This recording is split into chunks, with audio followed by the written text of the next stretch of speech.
Hey Gearheads, and welcome to Garage Talk. I'm Corey. And I'm Holly. And this is the 2022 Toyota Highlander 3-row family SUV. This vehicle was quietly updated in the year that shall not be named, 2020. And for 2022, this XSE all-wheel drive looks to be aimed at yours truly. In this video, Holly and I will take you around the outside, inside, and bring Tucker along for a quick ride along here in Tyler, Texas to give you our family opinions of this 3-row crossover.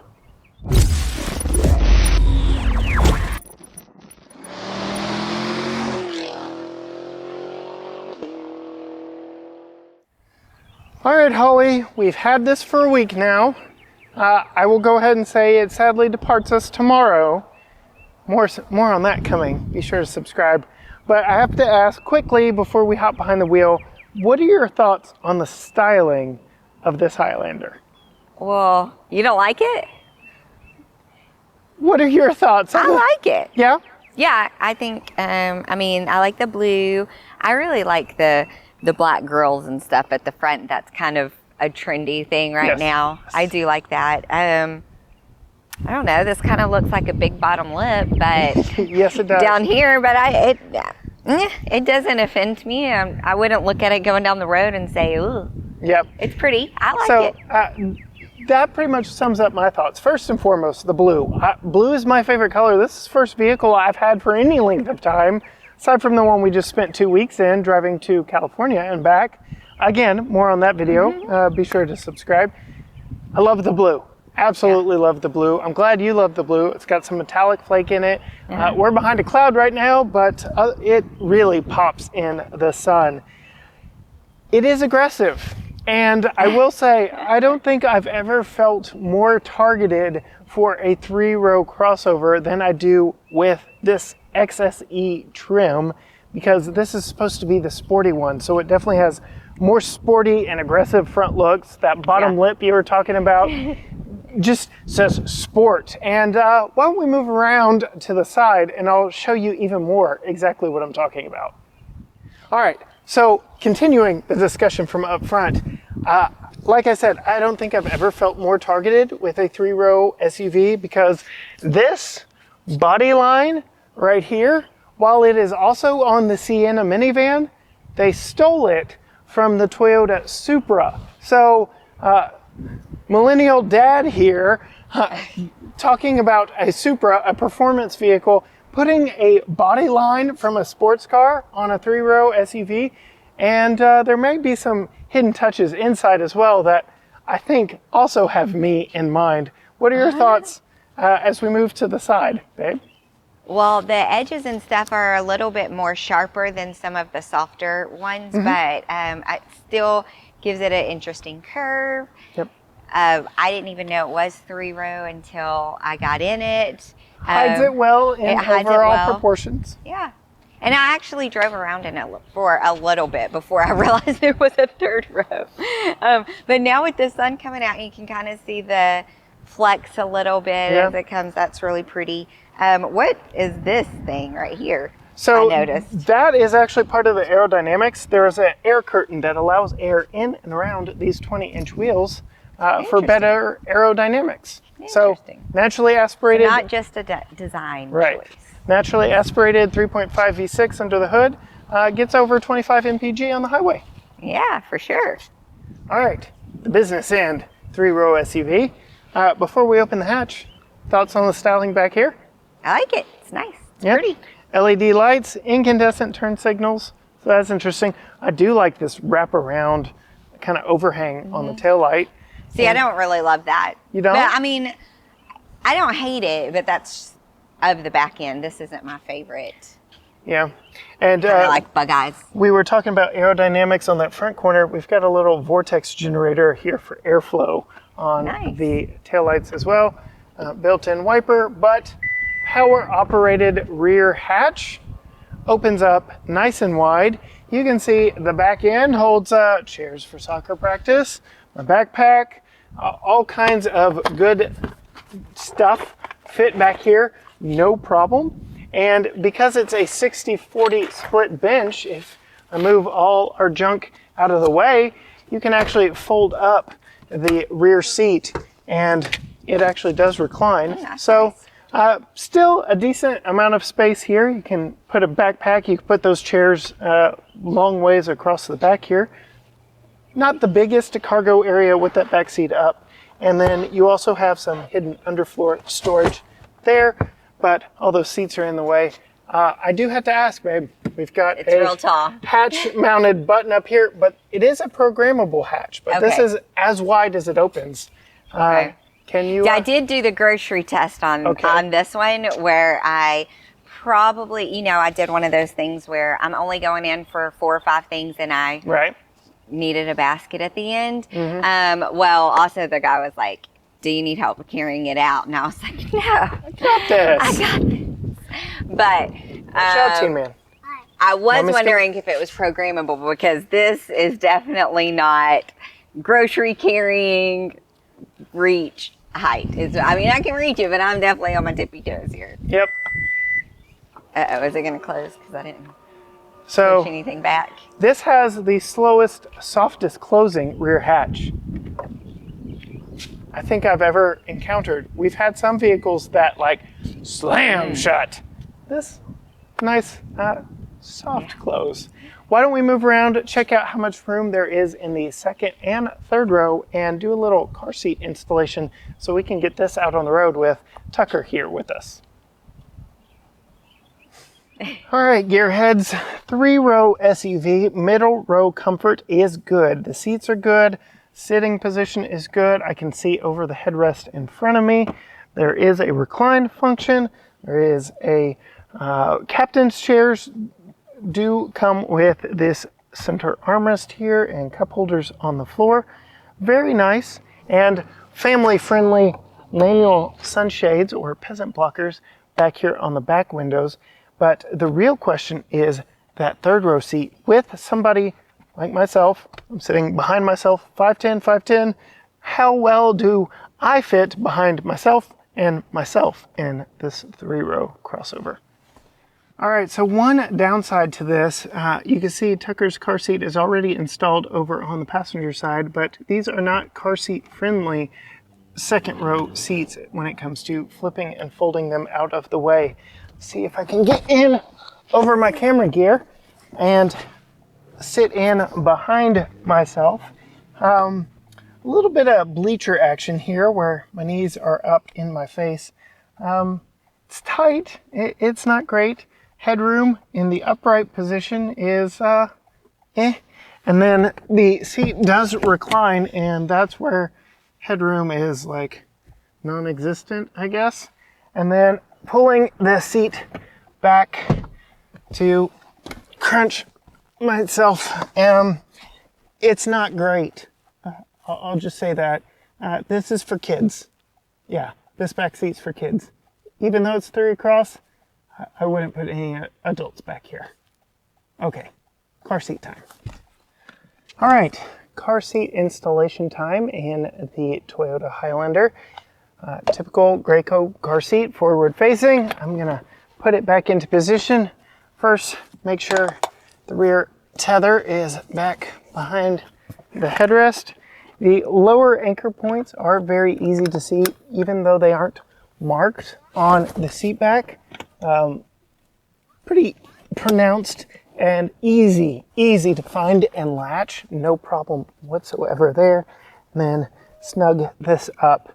I will say, when it comes to getting this rear tether in place, if these were more car seat friendly, when it comes to accessing the third row and being able to tilt and fold with the car seat still in place, it would make that installation that much easier. But right now, all I need to do is snug it up a little bit, and looks like Tucker is good to go. Pretty good rating, even if the seats don't tilt and fold out of the way with a car seat in place. All right, Mommy, setting off in the 2022 Highlander XSE. I will say we've been a little spoiled as of late. We spent 2 weeks in a Chrysler Pacifica with memory seats, Oh, yeah. This XSE trim Highlander, no memory seats. So speaking of the seats, though, they're red. Yes. There's like a lot of red. Of red.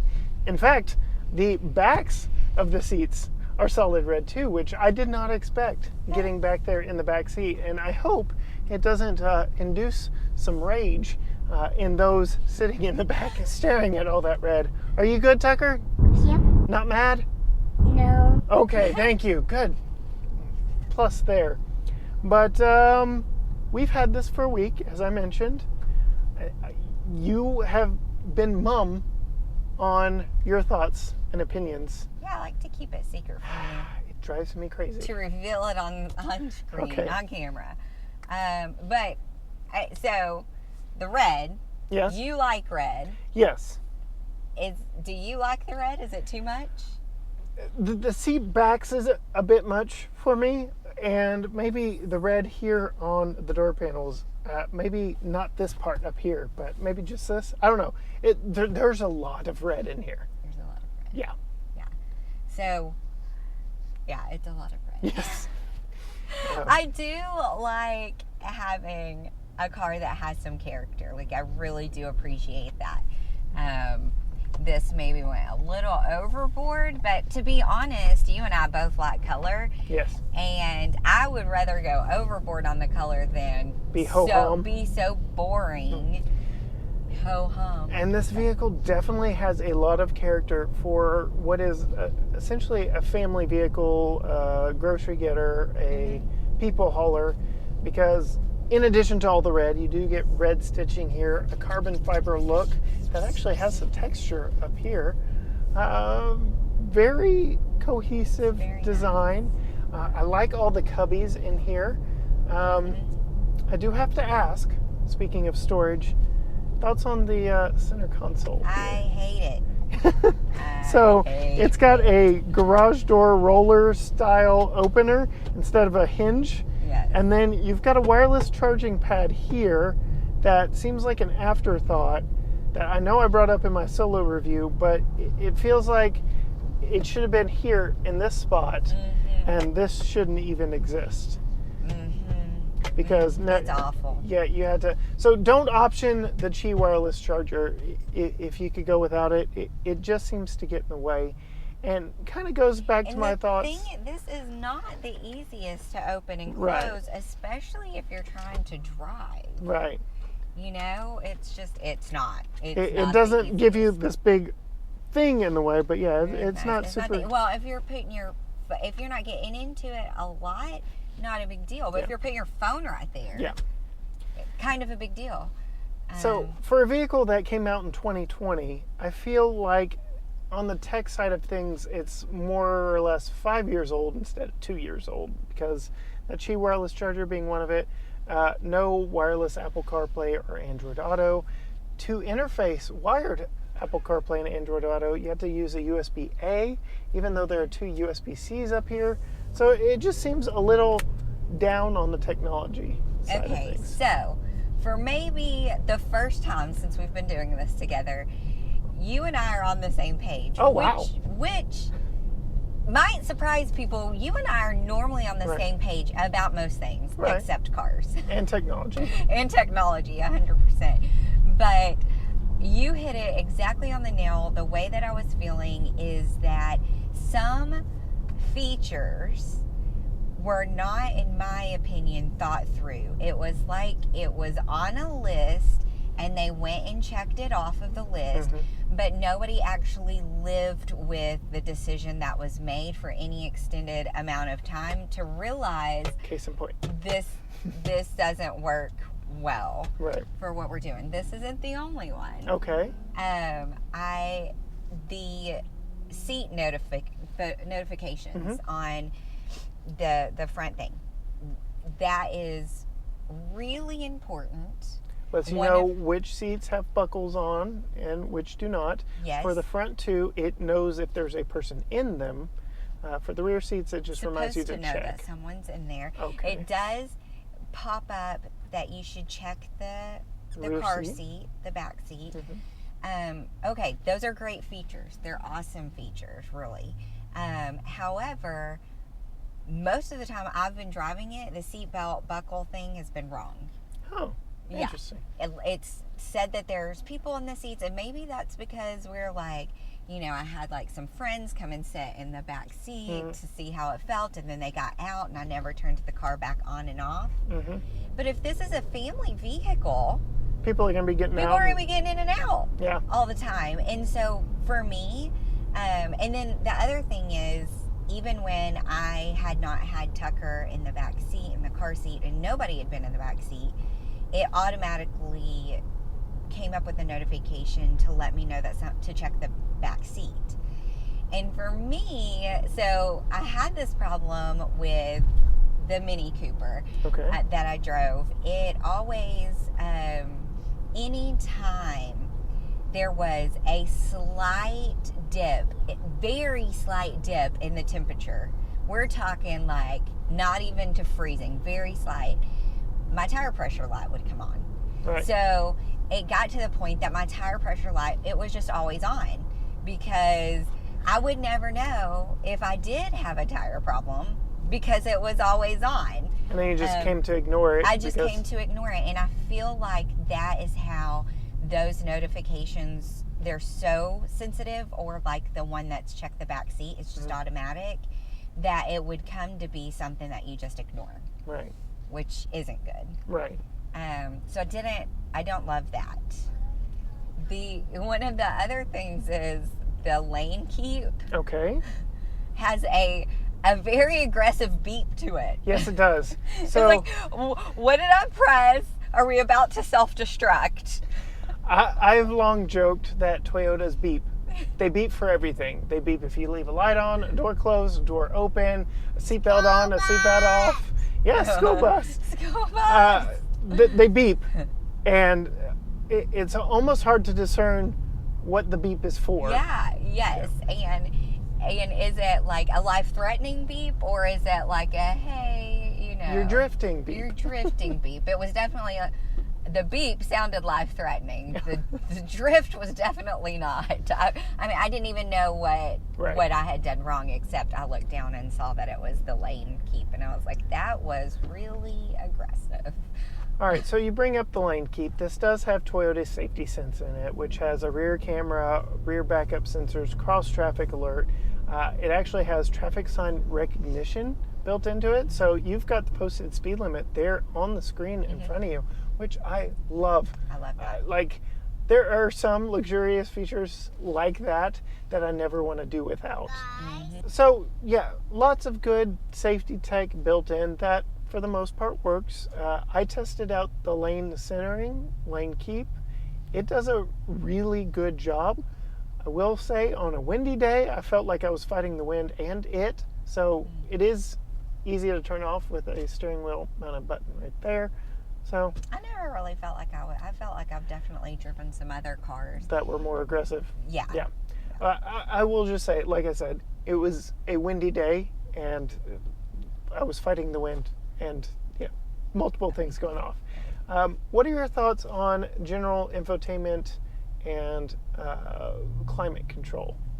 I really like it, but we've had it for almost a week, and I have driven it several times, and just figured out yesterday how to adjust the fan strength. A little toggle switch right here. Yeah, and that's just something that comes with learning the vehicle. And but doing what we do, hopping in and out of vehicles so much. Yes, yeah. So that was like it's nitpick. It's a nitpick. Right. But it's one of those things that there's not anything wrong with it, and if you drove it, you would figure those things out, obviously, if you bought the car. Right. But it wasn't in the obvious location in my mind. Right. Speaking of odd or not so obvious location, air condition knob, volume knob. Yeah. So very large air conditioning dials for driver and passenger tri-zone. We actually have tri-zone in here, but a very tiny, very close to the air conditioning knob, volume knob. which seems to be an odd placement. I give kudos for them actually including knobs in an era where it seems like everyone is doing away with volume knobs, but odd placement, in my opinion. Yes, sir. I didn't hate it. It's what you turn to turn the volume up. Let's see. I like the, do you call them bucket seats? Yeah, captain's The chairs. captain's chairs. I do like those. All right, we're about to turn on some historic brick streets here in Tyler, Texas, to do our patented Tucker wobbly head test. Tucker, are you ready for the brick streets? All right, let's see just how smooth the ride is. Whoa. Oh, that was a really big pothole. That doesn't count. But here we are. Do over. Here we are on the actual brick streets. Solid, quiet. The only noise I hear is stuff we've brought with us. Yeah. Well, that was a big smooth. one. Yeah, that was a big one, but that was... The brick seats are just making my hair just stick up. And making your hair stick up. Wow. My goodness. Those are some powerful brick streets. And then we end this little stretch with perhaps the roughest patch and then some old railroad tracks. Yeah. I mean, you know they're there. We drove over some railroad tracks earlier while you and I were talking and didn't even notice them. Just floated over them like a cloud. Yeah, I will say some of the things that I really like about this car is that it is pretty smooth. Even though it's smooth. really big, it doesn't feel big, which I appreciate. I know some people, they want a vehicle to feel big and be big. That I don't. And how quiet it is. It's really quiet. It's really smooth. I like the smoothness of the steering wheel. That's real nice. So one thing I will bring up on this while we're talking about how big it feels when you're driving is the steering on it. It is very light and quick. The turning radius is really sharp on this. So it all lends to feeling not so big and making it very easy to maneuver around parking lots or school pickup lines or soccer practice for our new little soccer start there in the back seat. Very good steering feel in this. And they didn't sacrifice too much. This is the sporty trim. I did a little bit of spirited driving in my solo review. Really? It was still a fun vehicle to drive, even though it's a 3-row family SUV. We'll say as we are stopped here at a light, this does have auto start stop that it's telling you to press firmly on the brake to activate and cuts it off. I was wondering why it didn't do it last time. Yeah, you gotta be firm on the brake so the car knows that you're sitting there. And then you've got an interesting feature that I have not seen in any other vehicle, and that is the countdown or the timer for how long the engine has been off in the auto start stop function for a single drive. So that when you get to your final commute, you can do the math and calculate that the engine was off for 5 minutes and 37 seconds. And at idle, it would typically burn that much fuel in 3.5 liter V6, and then multiply that times, and then you get how much fuel you saved of like a quarter of a cent. I don't know. It just seems weird to me that. Well, okay, so think about it this way. If you're wanting to brag about auto start, a feature, you're going to put the best number up there, right? Right. Yeah. It's more impressive to be like, you had 10 minutes. Yeah, that's true. Then you saved a half of a cent. I just feel like it's a weird thing to show off at all. I don't know. I guess it shows benefit to leaving the engine start-stop feature on, but there is a defeatable switch here that you have to do every single time. And it is definitely a noticeable on and off. And here in East Texas, it is starting to warm up for spring and summertime. So as the engine cuts off, the air conditioning gets a little less cool, and then when the thermostat really realizes that it's starting to warm up, the engine comes back on to help cool off the cabin. I did also notice in the Toyota Safety Sense list of driver assistance features, it does have full stop adaptive cruise control, that if you do come to a stop using the cruise control, it will turn off the engine, and if it notices the vehicle in front of you moving, it'll turn the engine back on, but you actually have to either tap the accelerator or the resume button on the steering wheel to actually set off moving again. So interesting that it knows, okay, the vehicle's moving, I need to turn back on. Yeah. Just some extra little thinking going on in the engineering department over at Toyota. Yeah. Here is a feature that Tucker really likes that I don't even think you know about yet. So you go into Setup and Audio and Driver Easy Speak, and you can actually turn that on. We're going to turn it to high volume just to show off the feature, and it uses the microphone for the built-in Bluetooth speaker system right here to pick up your voice and play it over the speakers. Like I do from over here, but yeah, the microphone here plays the driver's voice in the speakers back in the back. So you can yell at your children back there? Yes. So that Tucker can hear us, or in-laws, or grandparents, or noisy roads, whatever the case may be. It amplifies our voices because we're facing forward, and they don't need amplification because they're already facing us. So that's interesting. Interesting little feature built in here. This may or may not surprise you. I did not know about that feature because I have not played with the technology. Oh, no, it doesn't surprise me whatsoever. But fun little feature nonetheless. Yes, it is. I like it. This does also have a rock dirt mode and a mud sand mode, but with that large front lip, as you pointed out, don't know that I would use either of those. It also has a sport, normal, and eco.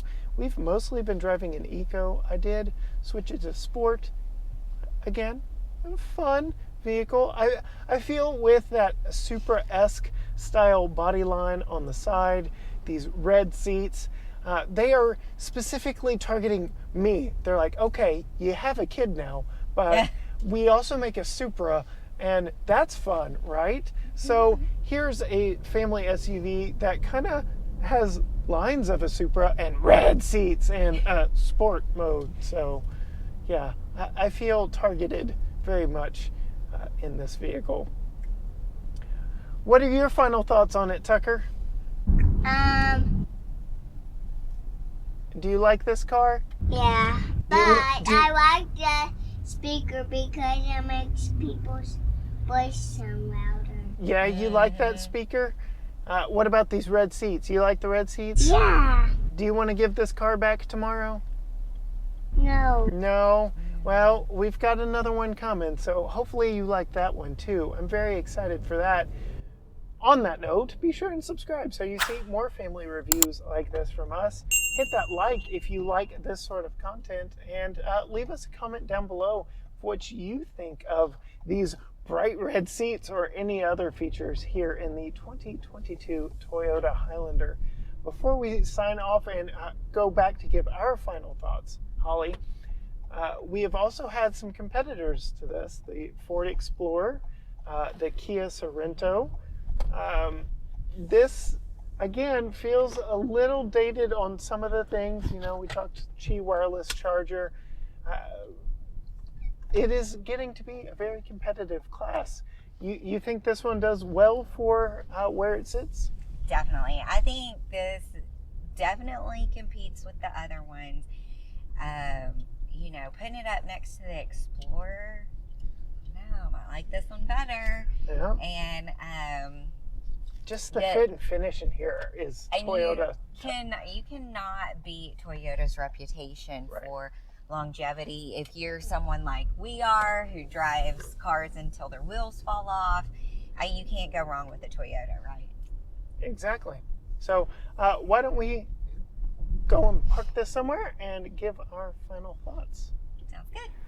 All right, Holly, what are your final thoughts on this 2022 Toyota Highlander XSE all-wheel drive? I really like it. I like that it's got a lot of room, but it doesn't feel like you're driving a boat down the road either. It's really quiet. It's a smooth ride. Yeah. Other than those very few, like minor, I would say personal preferences, not problems, just personal preferences. I really like it. And of course, like I like color. So I always Plenty of color day. plenty of color. I always appreciate a car that you don't have to customize anything, that you have those kind of fun options already built into the car. So I always appreciate a car that has a little bit of character like that. Yeah, and if you've already seen my solo review, you know I was a little harsh on it. Again, kind of more nitpicks, and I've kind of had Toyota elevated, maybe inflated a little too high in my opinion as of late, so this kind of brought me back down to reality a little bit. This is a perfectly competent, capable vehicle that will make many a family happy for hundreds of thousands of miles because you've got Toyota reliability. That V6 is going to last you forever. The transmission will last you forever. Shoot, this whole vehicle will last you forever. And it's a good investment of your money for a family for the long term. That about does it for us in this vehicle. Before we take it back forever, sadly, why don't we hop in it and take it for one last spin? Until next time, gearheads. Bye.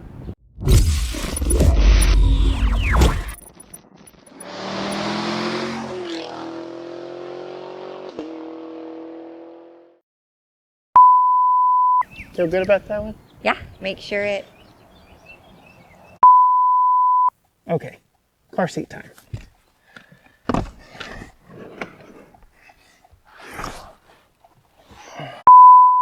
Time since we've been doing this together, you and I are on the same page. Oh, wow.